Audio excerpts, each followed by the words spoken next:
चाहे रति हो या अरति हो, ये दोनों बंध के प्रत्यय है। और फिर इसके साथ में शुभ में रति कर रहा हूं, तो शुभ बंध में रति कर रहा है कि शुभोपयोग में रति कर रहा है। यदि शुभोपयोग में कर रहा है तब तो शुभोपयोग शुद्ध की ओर लेके जाएगा, और अशुभोपयोग की उपस्थिति में शुभ बंध में रति कर रहा है तो अशुभोपयोग की ओर लेके जाएगा। अंतर समझना थोड़ा सा। अशुभोपयोग है, लेकिन अशुभोपयोग के समय शुभ बंध में रति कर रहा है और अपने आप में संतुष्ट हो रहा है। मैं जितना कर रहा हूं उतना बहुत है। आप जे मनाओ कि हम इतना कर रहे, क्या आप जे मनाओ कि हम इतना कर रहे, एहसान कौन पे ला दे रहे?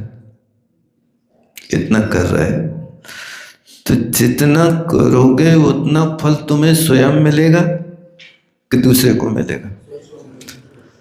अब फिर जितना कर रहे, किसी ज्ञानी पारखी से पूछा कि हम जितना कर रहे हैं उतने में नैया पार होगी कि नहीं होगी? आप मेहनत तो कर रहे हो, लेकिन निज पर विसार जो शब्द दिया ना, ये भूल कहाँ हो रही है कि एक व्यक्ति दही का मंथन कर रहा है और एक पानी का मंथन कर रहा है, मंथन दोनों कर रहा है, लेकिन जो दही को मथने वाला है उसके लिए तो मक्खन मिलेगा, और पानी को मथने वाला चिरकाल तक पानी मथता रहे तो कभी मक्खन के दर्शन होंगे कि नहीं होंगे? कभी मक्खन के दर्शन नहीं हो सकता। अब ये मिथ्या दृष्टि जीव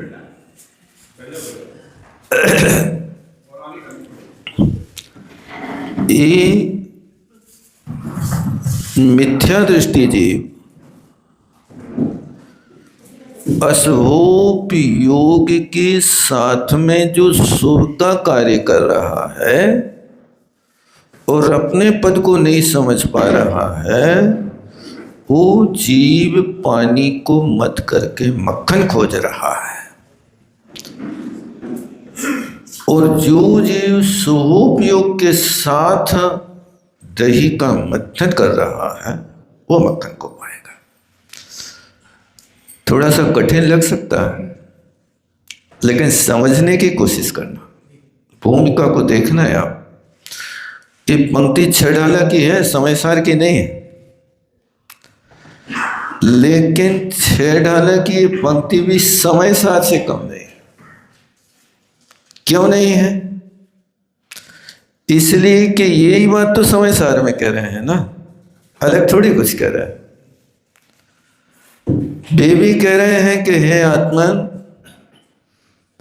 सुध परिचिनाण भूदा सब सभी काम भोग बंद का ए तस्व नवरो नवरी न सुलभो बेहतश।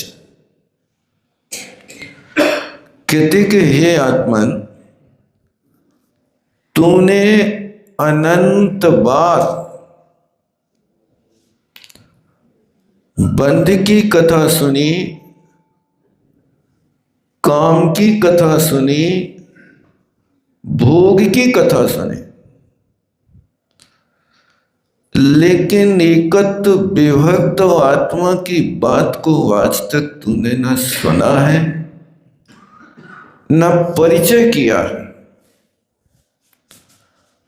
आज तक उस बात को सुनने के लिए तैयार ही नहीं,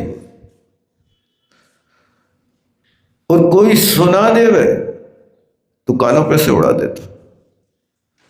ये तो पंडितों की बात है।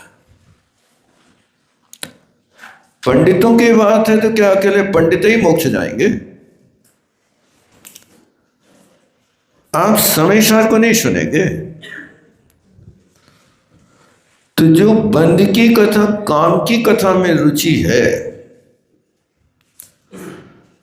जो भोग की कथा में रुचि है, वो काम और भोग की कथा या इंद्रिया अतीत होकर के सुनने की कोशिश करो, इंद्रियों के विषयों से अतीत होकर के सुनने की करो।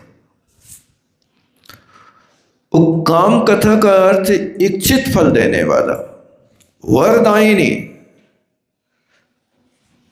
वो आपके लिए मोक्ष प्रदान करेगा। और इंद्रियों के काम की कथा स्पर्शन और रसना इंद्री की तुष्टि करेगा।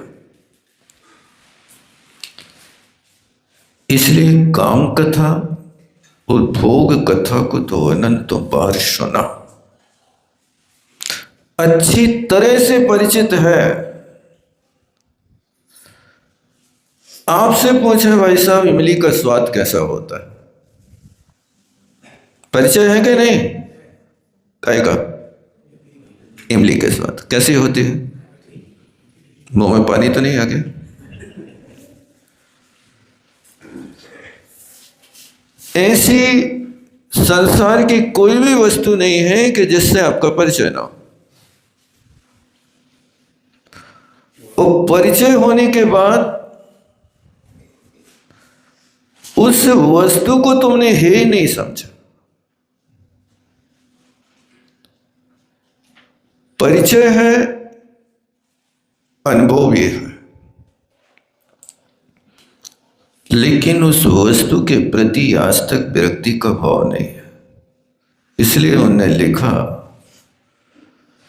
एकत्व विभक्त। एकत्व विभक्त समझते? एकत्व का अर्थ आत्मा और विभक्त का अर्थ द्रव्य कर्म, नो कर्म, भाव कर्म से रहते ऐसी एकत्व विभक्त आत्मा।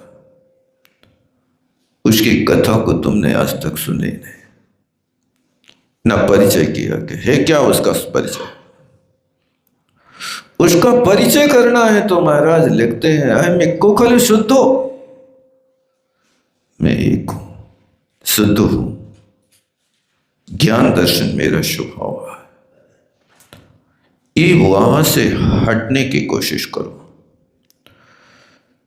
तो यदि अशुभोपयोग के साथ में शुभ क्रिया कर रहे हो, लेकिन यत्नाचार पूर्वक विवेक पूर्वक नहीं कर रहे हो, निज पद और परपद का विवेक नहीं हो रहा है, तो वो क्रिया बस ऐसी है कि करते जा रहे हो।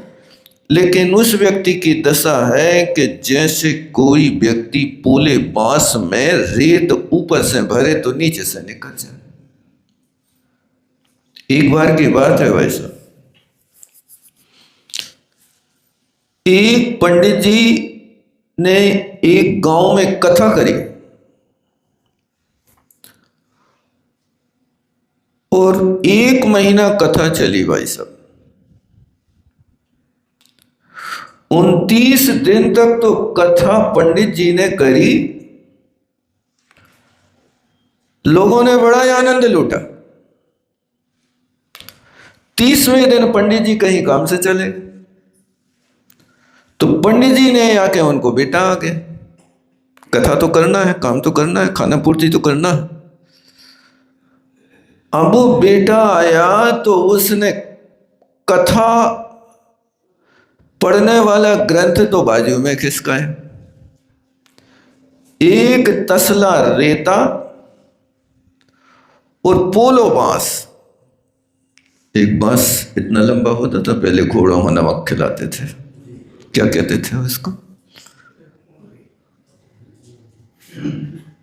एक हाथ लंबा होता था, पाइप जैसा, अच्छा मोटा, और उसमें नमक भर के घोड़ा के मुख में कोई हाथ तो डाल नहीं सकता था, तो फिर वो बांस में भर करके उसके मुख तक भेज देते थे। अब उस बांस को नीचे से और पोला कर दिया तो आर पार हो गए। अब वो लड़का आया और सभा में बैठ करके उस बांस के ऊपर से रेत डाले वो नीचे से निकल जाए। वो सारे सभासद बैठे देख रहे हैं। तो कई लोग कहने लगे कि अरे जो कैसो पागल लड़का, इसको बाप आत तो कछु न कछु दो अखरा सुनाई दे, तो ये तो खा नाटक कर रहा है, ऊपर से अरे डर निकाल रहा, क्या मतलब है इसको। तब कहा कछु तो सुनाओ पंडित जी।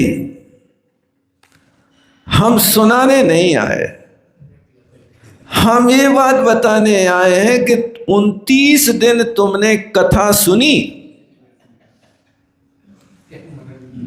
अब तुमने इस बांस में डाली रेत की तरह नीचे से निकाल दी कि कुछ कथा को हृदय में धारण किया।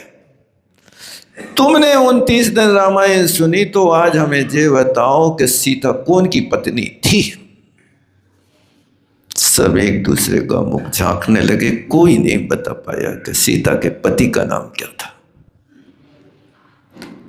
ऐसे कथा सुनने से कल्याण होगा कि नहीं होगा? इसलिए आचार्य महाराज नेमीचंद स्वामी लिखते हैं, धारण पालन संग्रह। सुनो, उस सुनने के साथ उसकी धारणा बनाओ। धारणा नहीं करोगे तो तुम दोबारा कैसे उसका उपयोग करोगे?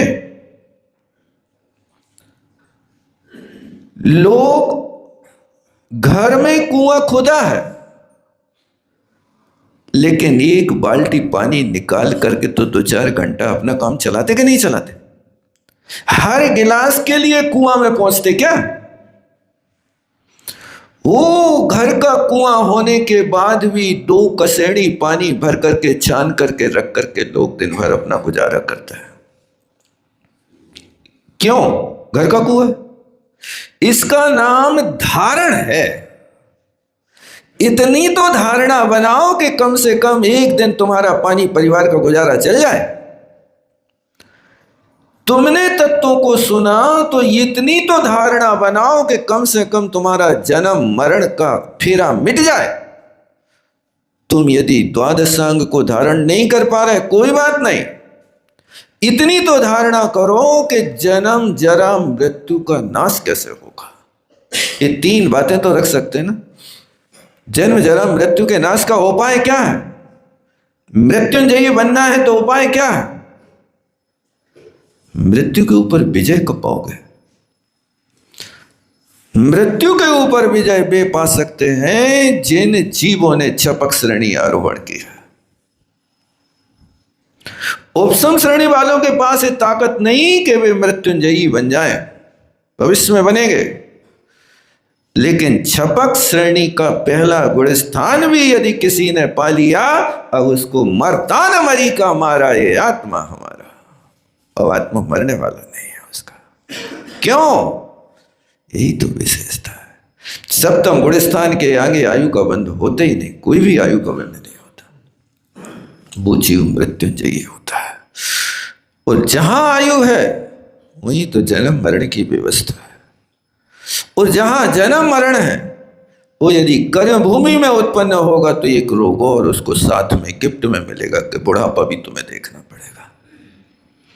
ये बाल अवस्था के दुख और बुढ़ापे के दुख सिर्फ कर्म भूमि में होते हैं। भोग भूमि के जीवों को बुढ़ापा नहीं आता, वे सोते सोते मर जाते हैं, उनको कोई कष्ट नहीं झेलना पड़ता। बुढ़ापा तो सिर्फ यहां कर्म भूमि में है। और वहां पर जन्म की व्यवस्था होने के बाद उनको सालों सालों जमीन में नहीं रेंगना पड़ता। 21 दिन में जवान हो जाता है और 21 दिन में जवान होकर के पूरे जीवन भर 3 पल तक अनेक प्रकार के सुख भोगता है। विक्रियाएं भी उनके पास होते हैं। ये है कि ये कर्म भूमि में है कि जहां तुम्हें शास्त्रों के अध्ययन का अवसर मिल सकता है। भूभूमि में कोई स्वाध्याय नहीं होता, कोई आहार दान नहीं होता, कोई पूजा पाठ नहीं होती, कोई प्रकार के वहां षड आवश्यक का पालन नहीं होता, सुबह से शाम और शाम से सुबह ये भेद भी नहीं होता। वहां रात दिन का कोई भेद नहीं होता, 24 घंटे एक जैसी व्यवस्था, कोई व्यापार भी नहीं होता, कोई बाल बच्चों के पालने पढ़ाने की चिंता नहीं होती, पढ़े पढ़े खाते हो, जो जी में आए वो ले लो, कल वृक्षों से होता है। लेकिन वे कल्याण नहीं कर सकता है, होगा तो यही होगा। इसलिए तत्व अभ्यास करो तो उस पंडित की तरह कथा वाचक न बने रहो, पंडित के बेटे की तरह कुछ सीख दिलाओ कि बेटा 29 दिन तुमने क्या किया, सिर्फ इस कान से सुना और उस कान से उड़ाया, सिर्फ मनोरंजन का विषय बनाया? नहीं, जो सुनो उसको धारण करो। एक रुई होती है, एक मिट्टी होती है और एक पत्थर होता है। पत्थर पे पानी डालो तो बह जाता है, और मिट्टी पे पानी डालो तो सूख लेता है, और रुई में पानी डालो तो सर्वांग ग्रहण कर लेता है, निकलता नहीं। भरा रहेगा तुम उसको नहीं निचोड़ोगे यदि रुई को, तो महीनों महीनों पानी भरा रहेगा। देखा ना, पत्थर पे यदि पानी डाला है तत्काल बह जाएगा, मिट्टी पे डाला है तो अपने अंदर में तो कैच करेगा, लेकिन जैसे धूप लगेगी या हवा लगेगी तो सूख जाएगी। रुई के पानी के साथ में यदि उसको धूप में भी रख दो तो भी पानी नहीं जाएगा उसका, हवा लगे तो भी नहीं जाएगा, पड़ी रहेगी रुई उसमें तो पानी उसमें बना रहेगा। अपने आप को, अपने हृदय को देखें कि हमारा हृदय जिनेंद्र भगवान की वाणी को धारण करने में पत्थर जैसा है या मिट्टी जैसा है या रुई जैसा है। किसी से पूछो नहीं, किसी से कुछ कहो नहीं, लेकिन अपने आप में अनुभव करो कि आप जितना सुनते हो उसमें से 10% भी क्या आप धारण कर लेते हो।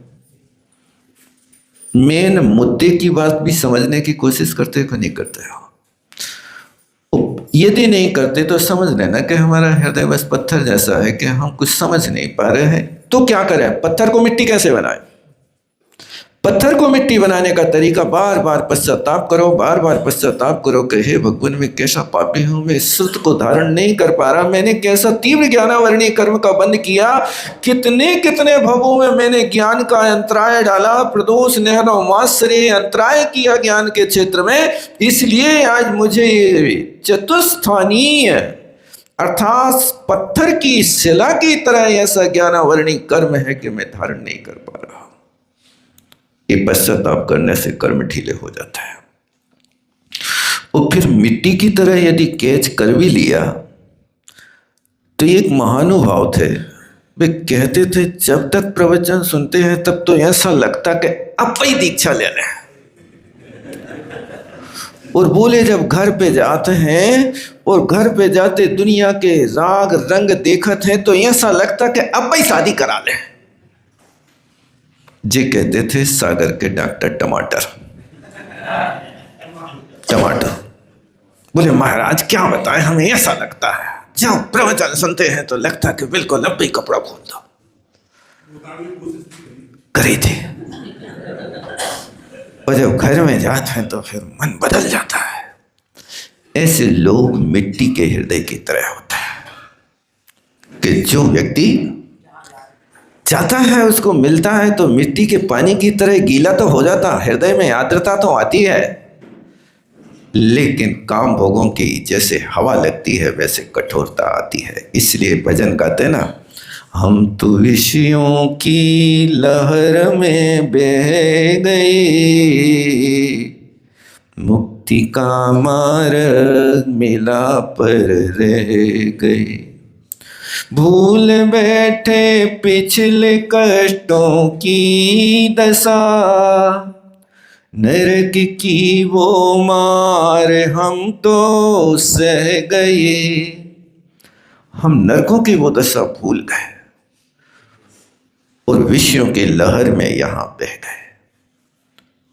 ये हमारी अनादिकालीन परिणति रही। इसलिए इतनी धारणा बनाओ कि मिट्टी की तरह हो जाए और फिर धीरे धीरे अभ्यास करते करते बोरवी की तरह हो जाए कि वक्ता के मुख से वचन निकले और पूरा का पूरा जाकर के हृदय में स्थित हो जाए, एक शब्द भी व्यर्थ ना जाए। जैसे वो किसान होता है ना, जब खेत में पानी खींचता है तो ऐसा बिखराता नहीं है, वो पानी को पाइप से लेकर के आगे जाकर के नहर बनाता है खेत में, ताकि पानी बिखरे ना। वो पूरा का पूरा पानी यहां से जाकर के उस क्षेत्र तक पहुंच करके एक एक पौधे पौधे को पानी मिल जाए। उस किसान को देखो, जो किसान अपने पूरे खेत में नहर बना करके पानी को उस नहर के बीच में बहाता है।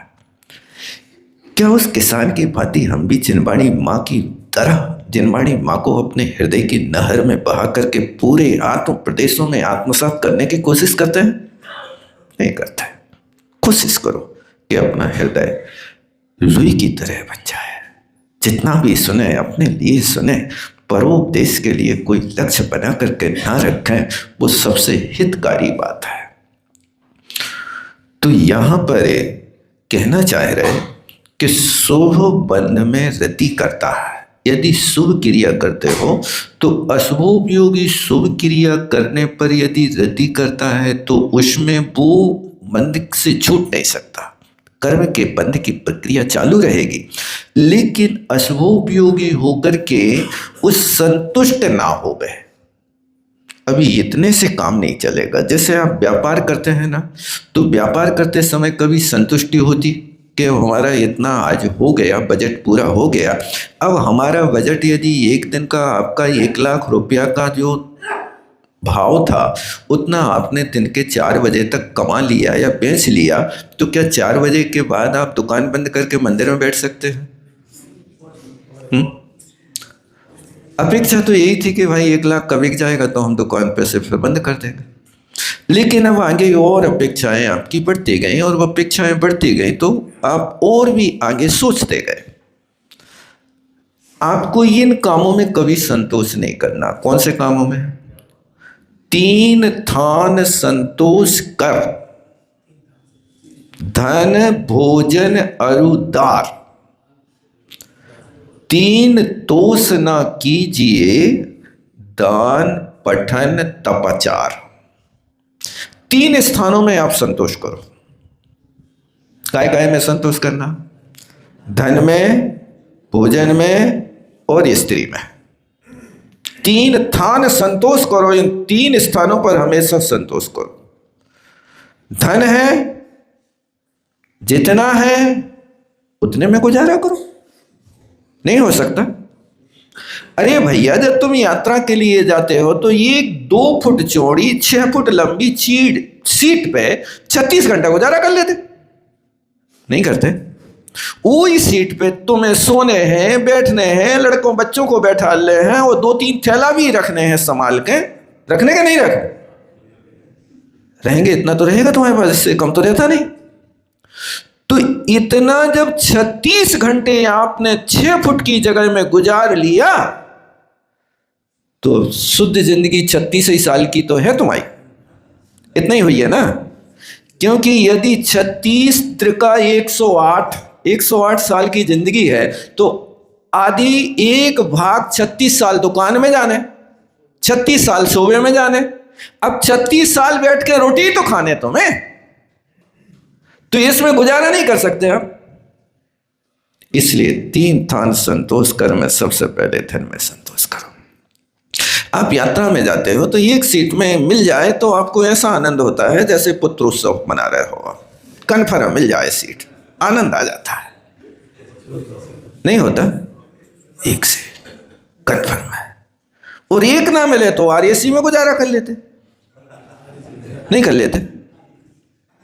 और फिर आरएसी भी नहीं मिले और जाने जरूरी हो गए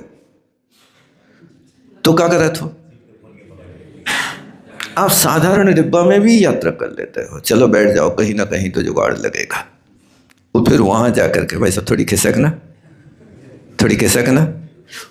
बस थोड़े खिसकते खिसकते वहां पर 6 इंच की जगह मिल जाए,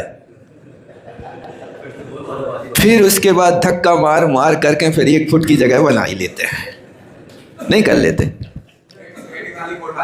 अब वो तो होता है ही कहीं ना कहीं, फिर तो अपना अधिकार हो ही जाए। ये आप जब 6 इंच की जगह में भी गुजारा करने में आनंद मानते हैं, तो जितना भाग्य से मिला है उसमें आनंद क्यों नहीं मानते हैं? आपका आनंद कहाँ खो गया? आपका आनंद भविष्य के लिए जा रहा है, वर्तमान को आप दुखी बना रहे, तो किस लिए बना रहे बताओ? आपको भविष्य की चिंता है कि वर्तमान की? वर्तमान तो हर व्यक्ति का बिल्कुल स्वर्ग जैसा है, वर्तमान में कोई को कोई चिंता नहीं, बस हर व्यक्ति को चिंता भविष्य की है। कल क्या होगा, कल किसने देखा? कल का ठिकाना है नहीं, इसलिए कल जब आएगा तब कल फिर देखेंगे। आप विचार करो, गगन विहारी में परिंदे जब शाम को अपने नीड में लौटते हैं तो उनकी चोंच में कोई दाना नहीं होता है। देखा कभी?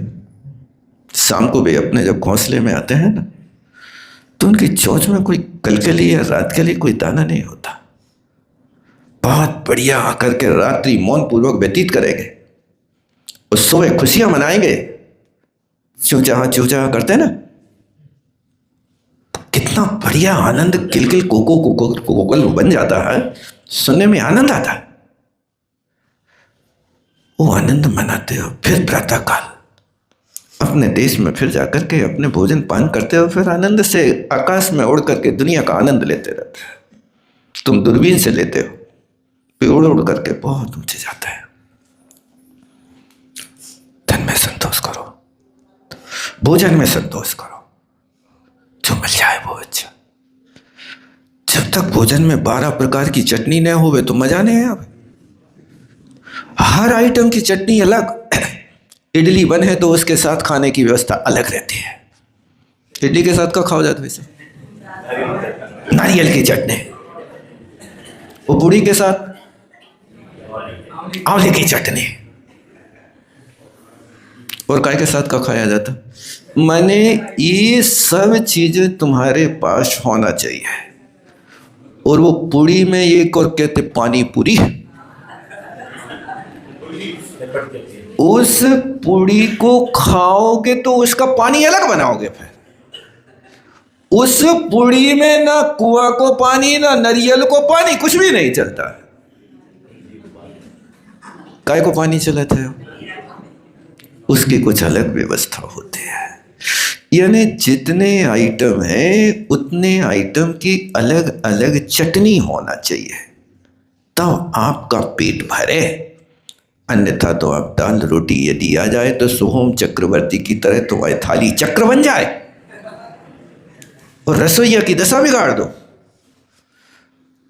इसलिए भोजन में भी संतोष रखो, मन पूर्वक खाओ, जितना मिल जाए उतना खाओ, मांगो कोई चीज नहीं तो चुटकी भर नमक के लाने लोग 3 बार आवाज लगाते हैं। सुना नहीं पड़ रहा हो? जब तुम मांग सकते हो तो हाथ से भी तो उठा सकते हो। सुना कहाँ हो रहे? मांग रहे हो तो तुम मांगना तो बने ही हो, बुरा नहीं मानना। मालिक कहां बने बताओ? मालिक तो वो है कि जो कुछ भी ना मांगे और मौन पूर्वक खा जाए, मालिक बनो। धन, भोजन, उद्धार, दार माने स्त्री, सदा सुहागन री सखी निज पूरी और दार, दाम चौगने अर दुखत पर पूरी परदार। किसी व्यक्ति ने कहा कि अपना नगर, अपनी दाल रोटी, अपनी पत्नी सदा सुहागन है, हमेशा सौभाग्यवान है।